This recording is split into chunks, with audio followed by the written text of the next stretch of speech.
Moi, ma question, c'est qu'est-ce que le chien a besoin?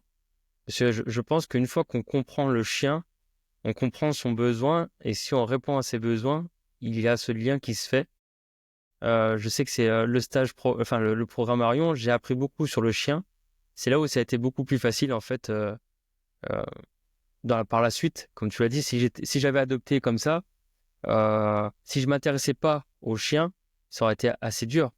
Donc là, la question est qu'est-ce que tu pourrais dire à une personne qui a pas forcément ce lien, avec son chien ou du moins, répondre, qu'est-ce que le chien a besoin, pour être épanoui?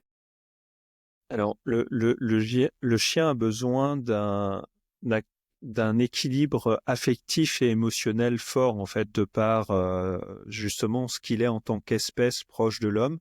C'est pour ça que ce lien-là, il doit se travailler. En fait, il n'est pas naturel. C'est pas parce que tu vas adopter un chien ou acheter un chien en élevage que tout à coup ça va matcher, etc.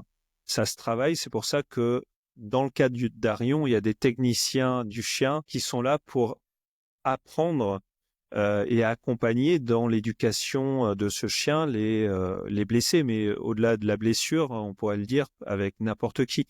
Et trop souvent, en fait, malheureusement, dans notre société, notamment en France, où il y a plus de 7 millions et demi de chiens, le chien, comme les animaux de compagnie en général, sont des produits de consommation en fait parmi d'autres.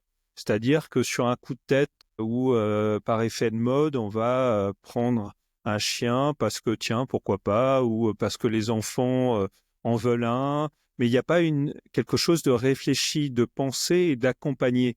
Donc quand ça commence comme ça, malheureusement, c'est ce qu'on observe dans les refuges et les SPA tous les ans, c'est-à-dire il y a les refuges débordent des gueules de chiens qui sont abandonnés.